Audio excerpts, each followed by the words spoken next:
أهلا وسهلا بيكم. معاكم محمد عبلة. عايز أتكلم عن جامعة المخترعين. الموضوع ده على طول سؤال بيتكرر على كتير من المخترعين والشباب اللي عايز يدخل المجال. تملي ألاقيه كاتب هل في جامعة المخترعين، هل في جامعة المخترعين. الموضوع ده عارف شاغل ناس كتير، لكن هديكوا فيه ملخص كده وهديلكوا فيه بعض أبعاد للموضوع. هل موجود؟ ما اعتقدش موجود، لان انا في المجال من زمان ومفيش جامعة متخصصة للمخترعين. كويس. طيب الاول عشان هخلص الجزء بتاع هل دي حاجة سلبية، هل دي حاجة تأثر علينا؟ لا، في جامعة للمخترعين. يبقى احنا كده قلنا ان المجال ده انا مش هدخله غير لما اكون متخصص ودخلت الجامعة دي. زي مثلا المجال الطبي، فمش هينفع مثلا ابقى دكتور لحد ما ادرس المجال الطبي، فمستحيل ان انا ابقى دكتور لو دخلت مجال تاني. كويس. لكن مجال الاختراع هو مفتوح، يعني في اختراع في الطب، في اختراع في الهندسة، كويس، في اختراع في الكهرباء، في اختراع في الميكانيكا. كل تخصص ممكن يمر عليه موضوع الاختراع. كويس، يعني ممكن نخترع في كل حاجة، او ممكن نقول كل حاجة تم فيها اختراع. كويس. ففكرة ان احنا نقول في تخصص معين اسمه الاختراع، لا. بس علم الاختراع فعلا مش موجود له منهجية. يعني مثلا انا من خبراتي ودراستي، وانا اوريدي طبعا درست تربية برضو، فمن المنهجية فهمت اعداد المنهج ازاي. كويس. فبدأت اعمل مناهج بنفسي مع بحث طبعا كتير عن مناهج لتدريب المخترعين. للاسف هو مفيش، يعني في الوطن العربي معرفش، يمكن بره موجود لكن انا ما لقيتش ولا بره تقريبا مناهج متخصصة لتعليم المخترع نقط ومبادئ علشان يقدر يفكر ويخترع. كويس. لكن برضو عدم وجود كلية خلانا الموضوع مفتوح شوية. يعني انت ممكن تبتدي من مكانك، من اي مكان، من اي حتة، في اي جامعة. فكرة اللي يكون في جامعة هتخليك تتشال من مكانك. يعني انت مثلا في كلية طب او في كلية هندسة، طيب انت بتحب الاختراع وعايز تدخل المجال، ساعتها هتطلع بقى عشان تخش مجال الاختراع، فتدخل جامعة المخترعين. كويس. لكن ممكن اقول لا، لو جامعة للمخترعين هتكون دراسة تكميلية مش اساسية. هرجع تاني واقول برضو، هل ده هيأثر عليك فكرة اللي مفيش جامعة؟ لا، بالعكس، انت في مكانك تقدر تعمل. وانا قدر الامكان والله بحاول كل شوية اوصل لكم رسائل تعليمية تثقيفية عن موضوع الاختراع والابتكار وازاي نبتدي. نجاحك في اي حاجة يخليك تعمل فيها تطوير، ده اختراع وينفع يسجل. كويس. فمش شرط يبقى في جامعة تعتمد عليها كجامعة للمخترعين، لكن ممكن تستفيد من اللي انا بقدمه من حد تاني بيقدمه في البدايات. كويس. وبعد كده تبدأ تشتغل على الفكرة، فمش محتاج ان انت تشوف جامعة متخصصة. بالنسبة للتعلم، انت ممكن في حاجات معينة ممكن نتعلمها بالطريقة اللي انا هحكيها دي، لان دي حصلت معايا كده. مجال الميكانيكا مثلا او الكهرباء او مجالات كده، كانت بالنسبه لي انا في حاجات ما اعرفش عنها حاجه. يعني انا مثلا مجال الالكترونيات والبرمجه انا مش بحبها قوي، لكن اتعلمتها برضه، يعني لازم امر عليها. كويس. فده اتعلمته ازاي؟ يمكن انا كنت حكيت قبل كده. اول حاجه انا جات لي فكره اختراع، خلينا نتكلم على اختراع واحد مثلا. كويس. اللي انا ابلكس، اللي هو المعروف ده. كويس. لما جالي الاختراع ده بدات الف حواليه واشوف ايه المجالات اللي ناقصاني. كويس. انا جات لي الفكره، فهل الفكره دي تبع تخصص ايه؟ ميكانيكا. حلو كده. بدات اتعلم الميكانيكا، بدات اتعلم النظريات الميكانيكيه، بدات اتعلم المواد، بدات اتعلم الحاجه في تروس، فلازم ادرس التروس. درست التروس كويس جدا، عرفت النظريات الهندسيه الخاصه بالتروس، وهكذا. بدات اتعلم حوالين المجال بتاع فكرتي اكتر من حاجه. بالعكس، ده كان حلو في ايه؟ اللي انا عندي حماس، لان انا في عندي هدف عايز احققه. كانت افضل حاجه اللي انا فكرت في فكره بشكل مبدئي، اتاكدت الفكره دي جديده فتعبت عليها. او في ناس بنصحها بقول له بص، اشتغل على فكره حتى لو هي فكره تافهه وموجوده، مش مشكله. يعني مش مشكله تقول لا انا عايز اشتغل على فكره ما حدش عملها قبل كده. لا، مش شرط. اتعلم بالفكره اللي انت بتعملها. انا كتير اقول فكرتي دي هي اللي علمتني، هي اللي ربتني، يعني ادتني اللي علمني الاختراع هي الفكره بتاعتي، بسبب اللي هي كان فيها حاجات كتيره ناقصه. استشير، ممكن اسال ناس، لكن مش بيدوني المعلومه زي ما انا عايزها وكامله وبتفاصيل اللي انا عايزها وبراحتي. لا، احسن حاجه انا بدات اتعلم حوالين كل حاجه من دي. بدات ادرس علوم المواد، بدات ادرس التروس، بدات ادرس نظريات ميكانيكيه تفيد الفكره بتاعتي. وهكذا. فممكن اللي انت المشروع بتشتغل عليه ده تستفيد منه وتبدا تجمع حواليه معرفه. يعني انا بقول لك لو تعمل كده كنوع من التجربه اللي انت تعلم نفسك، والمشروع ده في الاخر نرميه مش مشكله. فاهم قصدي؟ لو ده هيعلمك اعمله. يعني شوف مشروع مثلا معين او تجربه معينه اشتغل عليها وتعلم حواليها كده كويس. لكن هو مفيش حاجه اسمها ادرس ايه عشان اكون مخترع.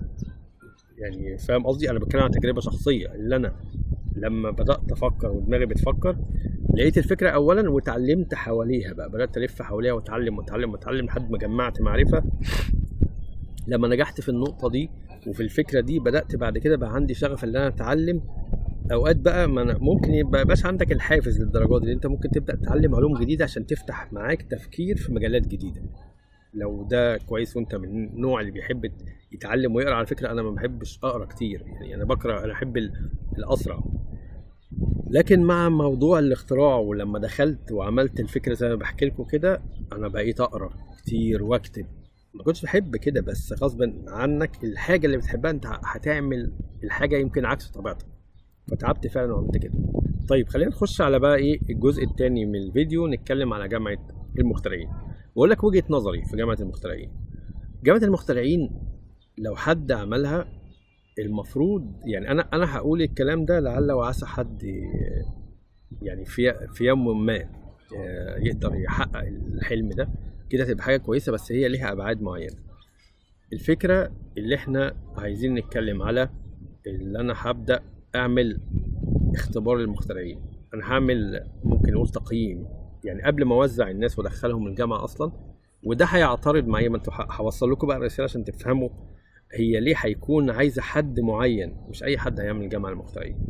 اول حاجه لما انا اعمل تقييم وما اختارش اي حد، زي مثلا انا في المكتب عندي بعمل اختبارات قدرات، او لما اي حد بياخد معايا كورس لازم الاول بعمل معاه كلام، يعني اتكلم الاول، اعمل له تقييم كده عندي، اعرف المنهجيه اللي هياخدها ايه. فده بيقلل معايا العدد. على فكره لو انا فتحت تسجيل فهيخش ناس كتير، وده عكس ايه رغبه المستثمر. ما المستثمر عايز ناس كتير عشان تدفع فلوس، لكن لما انا اقيم هقلل العدد. ودي المستثمر مش هيعجبه الكلام ده، هيقول لك لا انا عايز عدد، عايز يخش لي 1000 واحد في اول سنه كويس. فاول حاجه اللي انا بقوله ده هيعترض مع رغبه المستثمر. ويعني ممكن اقول لك اللي هيعمل جامعه ده يا مخترع، يا اما شخص فعلا جرب يخترع ويبتكر وبقى ما شاء الله معاه فلوس كتير يقدر يصرف على حاجه زي كده وعارف هو بيعمل ايه. لكن انا شايف اكتر مش واحد عادي، هو شخص متميز كويس، علشان ممكن هيتغاضى عن فكره ان انا اكسب كتير عشان قدام كويس. فخلينا نقول انا برضو قعدت افكر في الموضوع، قلت لا انا هشوف له حل برضو زي يكسب كويس. فاحنا اول حاجه هنختار، فهيخش لنا عدد قليل كويس. هنقول مثلا ولو مثلا هندخل مثلا ايه 500 طالب كويس. هنبدا ندربهم، وده نظامي في التدريب اللي انا بشتغله فعلا، ده حاجه واقعيه على مجالات مختلفه. زي ممكن نقول الهندسه بيبقى في عندنا سنه اعدادي وبعد كده بيتخصص كويس. لا انا ممكن اخلي له مثلا 3 سنين مثلا، يعني بيدرس مجالات مختلفه كتير، يعمل عليها تجارب. كل حاجه هيدرسها هخليه يعمل فيها مشروع. ليه؟ عشان اثبت المعلومه، يبقى جرب. لان على فكره انا خدت بالي في الوطن العربي من دخولي المسابقات، فكره اللي هو يشتغل بايديه ويشتغل بطريقه عمليه للاسف، وكانت حاجه محبطه. مره دخلت مسابقه لقيت معظم الناس في فكره العملي خايفين جدا، يقول لك لا عملي لا. طب ازاي؟ ده اساس التعلم والابتكار والاختراع، احنا نبقى عارفين نتعامل بايدينا وازاي نشتغل بايدينا. فهيكون في ورش اكتر، معامل اكتر كويس. فانا مثلا هقترح اللي هو مثلا هيبدا يدرس 3 3 لسه، طبعا الموضوع لازم يدرس بشكل كبير. فنعرف اذا كان هو 3 سنين هنقسم المنهجيات على الفتره دي. هيبقى في مثلا كل سنه برضو في حاجات متطوره لازم يدرسها. ازاي؟ لقينا مثلا حاجه مثلا زي الذكاء الصناعي سمعنا عنه كويس، لازم يكون عندي فريق متطور يبقى عامل زي المغناطيس. عرفنا مثلا في حاجه جديده اسمها النانو، بسرعه يدرس النانو ويعرف النانو ويدور ويجيب اصله. ان شاء الله لو يجيب لنا العالم اللي ابتكر الموضوع ده ويجيبه لنا الجامعه يعلم الشباب. تخيل لو الجامعه بتصطاد او بتستقطب كل حاجه جديده في ساعتها. يعني مثلا لو النهارده عرفنا اللي فيه حاجه عن النانو ننزلها، يعني فاهم قصدي؟ تخيل لو انت عندك جامعه بتاخد كل حاجه جديده في خلال اسبوع بتكون عندنا، تخيل الناس اللي جوه دول هيبقى دماغهم عامله ازاي. انا متاكد دي هيبقى ناس، ده لسه هحكي لك، ده احنا لسه هيحصل من الجامعه دي مشاكل، بس خلينا ايه ماشيين كويس. فهيبقى في فريق لجمع المعلومات وجمع التطور، لان انا زي ما قلت لكم هو العلم متطور بسرعه في الفتره الحاليه، فلازم يكون في فريق علمي يجمع معلومات ويقدر ايه يوصلها للشباب. ده حتى هيكون في تغذيه. على فكره انا بعمل كده، انا مره هبعمل لكم فيديو على التغذيه، لا في تغذيه متميزه، يعني في تغذيه مهمه للمخ، دي انا بعملها بصراحه. بقعد اجيب حاجات هي مكسرات شويه حاجات كده، كل الحاجات المفيده، وابعد عن الحاجات اللي هي للاسف تكون ممكن سيئه تضر جسمي. ده مهم للتفكير والذكاء والكلام ده. فمهم حتى التغذيه بتاعتهم هتكون برضو تغذيه متميزه، هيكون عندهم جدول نظام صحي جدا، من جيم من حاجه. ممكن اقول اللي انا بعمله لنفسي لازم الشباب دول يعملوه. هيمشوا بسيستم كده لمده 2-3 سنين، بعد كده لو اتعودوا على كده متاكد هو هيطلع عايش حياته بنفس الترتيب. هيكون كمان عندنا فريق من فريق بحثي خاص مثلا بالاقتصاد، يعني بيدرس الاقتصاد ويبدا يجيب لنا مشاكل فالفرق بتاعت الجامعه تحلها. هدخل موضوع الفرق، انا فاكر كل ده بطلعه من دماغي، بس انا يعني الحمد لله عندي في حاجات انا مجهزها، وكنت عملت زي مشاريع كده بعملها واشيلها يعني. فانا عايز بس اوصل لكم عشان تفهموا وجهة نظر لو في جامعة هيبقى شكلها عامل ازاي. فهيبقى في فريق خاص بدراسة السوق ومشاكل السوق، ويبدأ يبعت لنا المشاكل فاحنا نعمل حلول، فيبدأ هو يطرح الحلول. والمفروض برضو الفريق ده يبحث عن مستثمرين. هو على فكرة تجربة 2 هتلاقي الجامعة بقى ليها اسم، زي مثلا لو انا قلت لكم مثلا كلمة سيليكون فاليو في امريكا، هتقول اكيد الاختراعات صح. هي دي النقطة. فكرة 2 هي هتسمع، الناس هتعرف عنها، الناس هتبقى واثقة في المكان ده او واثقة في الجامعة دي انها بتطلع افكار مبتكرة، لان الفريق اللي فيها ناس متميزة وناس مبتكرة. مش مهم يكونوا اسماء معروفة، اي شاب بيتم يعني اختباره ولاقي عنه قدرات، مش مهم يكون معروف، مش شرط يكون، مش عايزين مش هقول لكم الجامعه دي هيكون فيها يعني دكتور فاروق الباز وفيها الناس، لا، ما دول لهم شغلهم، لهم وضعهم كل حاجه، كضيوف شرف ومستشارين وكل حاجه. لكن الناس تشتغل، يعني الناس يعني اللي اقصده مش هنجيب في الجامعه ناس وهو ده الصح، لا، احنا نفكر بشكل منطقي حقيقي. اجيب دكتور فاروق الباز هقدر اشغله في الجامعه مثلا يقعد يدرب مثلا 5 ساعات ورا بعض؟ لا، مش قدراته مش هيتحمل. لكن هو مستشار، او يكون مثلا ضيف شرف كل فتره يبدا يراجع مشاريع مثلا احنا خلصناها او كده. فدي نقطه تانية. حاجات كتيره انا شايف اللي هو الجامعه دي هتغير بشكل كبير في المكان اللي هي فيه. لو هي في مصر هتغير، تخلي مصر دي دوله تانية، لو في اي دوله فهتغير من المجتمع بشكل كبير. خليني اقول لك بقى عن المشاكل، يعني يمكن انت مش متخيلها، بس انا اقول لك عن المشاكل. الناس اللي هتطلع من الجامعه، لان انا كنت والتجربه دي حقيقيه، الطلبه اللي انا كنت بدربهم عندي كنت بدربهم بدايه من كل حاجه حتى الاداب. يعني انا لو لقيت حد ما استجابش معايا بقاش محترم كده ومؤدب، انا ما ينفعش ادي العلم لحد للاسف مش محترم، لانه ممكن هيضر غيره بامكانياته، هيضر غيره وهيقدر اللي هو يسيطر على الناس، بس يكون انسان مش كويس للاسف ده هتبقى مصيبه. كويس. فاختبار القدرات الناس ونفسيتهم طبعا ده والله بشتغل عليه حتى الان، يعني في اي تدريب بعمله. قدرات الناس، ادابهم، هو ماشي يعني فعلا يعني ماشي بنظام، ماشي بعقلانيه، ماشي بحكمه. ده بالنسبه لي بيحمسني ان انا اقدر اعلمه اكتر، رغم ان انا المفروض انا بعلمه وخلاص، لا، بس انا مش بعمل كده، هي رساله، فلازم الرساله توصل بشكل صحيح. هنقول تاني حاجه عندنا بعد ما احنا مشينا معاه في النقط دي، ده انا بتكلم على طلبه صغيرين على فكره، اطفال يعني، كنت بعلمهم ازاي يتكلموا قدام المسرح، ازاي يشرحوا كويس. فدربت الطلبه عندي على كده.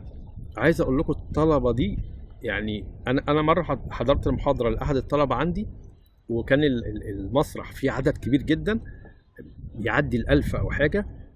انا نفسي استغربت، لان الطالبه كانت بتتكلم وكانت مسيطره على المكان بشكل كبير. انا ما حسيتش انها طالبه، حسيت واحده بتشرح قويه جدا. تخيل بقى، تخيل لما تبقى طالبه صغيره متدربه عندي مثلا، تقريبا خدت لها سنتين تدريب او حاجه كده، يعني انا معايا فتره كبيره ما زال حتى دلوقتي يعني معايا يعني بتاخد تدريب. فقدراتها العقليه، قدراتها على العرض وانها تخليك تصدقها، تثق فيها وتسيطر عليك في الكلام قويه جدا. دي مشكله، ما هي برضو ليها يعني ايه سلبيات. كويس، مش على الشخص بس، انا هقول لك بعد كده ليه. فتخيل لما يطلع، مش بطلع بقى بتكلم على طالب صغير، لا ده واحد كبير. تخيل لما يبقى في شخصيات ليها وضعها، عندها كاريزما، تعرف تشرح بشكل جيد، قويه وناجح وبيكسب، هتبقى مشكله. يعني هي مشكله بالنسبه، مش مشكله عندنا، مشكله شويه في المجتمع هيبص يلاقي في ناس رموز. الرمز ده يعني عايز اقول لك الرمز العلمي بيبقى عامل زي النجوم. يعني مثلا نتكلم مثلا نقول ايه، دكتور فاروق الباز دكتور قصدي احمد زويل الله يرحمه. انت هتفتكر دكتور احمد زويل؟ لا يعني فعلا علم دكتور فاروق الباز، وهكذا في دكاتره كتير، دكتور مصطفى السيد، دكتور ابراهيم الفقي مثلا يعني. كويس، فهتلاقي الرمز ده، شوف انت بس اقول اسمه، انت هتلاقي عندك فيه ذكريات ظهرت. كويس، طب تخيل ده شاب عنده طموح، عنده قدرات، يعني متدرب كويس جدا، فهيطلع الشخص ده من الجامعه يبقى قيادي، عنده كاريزما، عنده قوه، عنده بيزنس. كويس، يقدر ياخد معاه قدوات تانية بقى، هو قدوة بقى ايه، ومعاه ناس تانية تبدأ الناس تيجي وراه. تخيل كل واحد من ده هيبقى كام واحد، يعني احنا مننا كام واحد اقتدى مثلا بدكتور ابراهيم فيه، كام واحد، وكم واحد دكتور فاروق الباز، كم واحد دكتور احمد زويل. هتلاقي ملايين، هو كل حلمه انا نفسي ابقى زيه. تخيل، طب انا لو كل سنة طلعت لك 1000 قدوة، الدنيا هتتقلب. انا متأكد ان ده هيخلي دول تانية هتحاول تحارب الجامعة دي، لأن القدوة والشخصيات القوية دي هتخوف البلاد التانية، لأن أنت طلع عندك ناس ناجحة. ده مش عايز أقولك الخوف ممكن يبقى داخلي، لأن ممكن إيه المشكلة بقى لما الناس دي بقدراتها العقلية وقوتها دي تروح جاية مثلا داخلة في السياسة، لا إحنا هنرشح نفسنا في مجلس الشعب، إحنا هنرشح نفسنا في كذا، إحنا هنخش في حاجة يعني مش متخيل. بس أنا متأكد من بعديها الدنيا دي هتتغير. الوطن العربي ده هيكون وطن تاني، يعني اللي احنا فيه والوطن والسيستم والنظام اللي احنا فيه ده هيكون حاجه تانية خالص.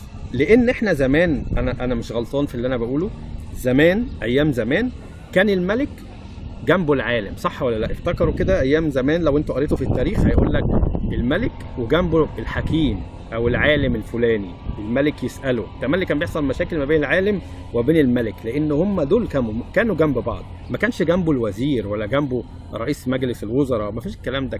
كان الملك ياخد راي الاكثر حكمه اللي هو العالم، يقول له رايك في كذا. فتخيل قيمه العالم كانت فين، دلوقتي قيمه العالم كانت فين.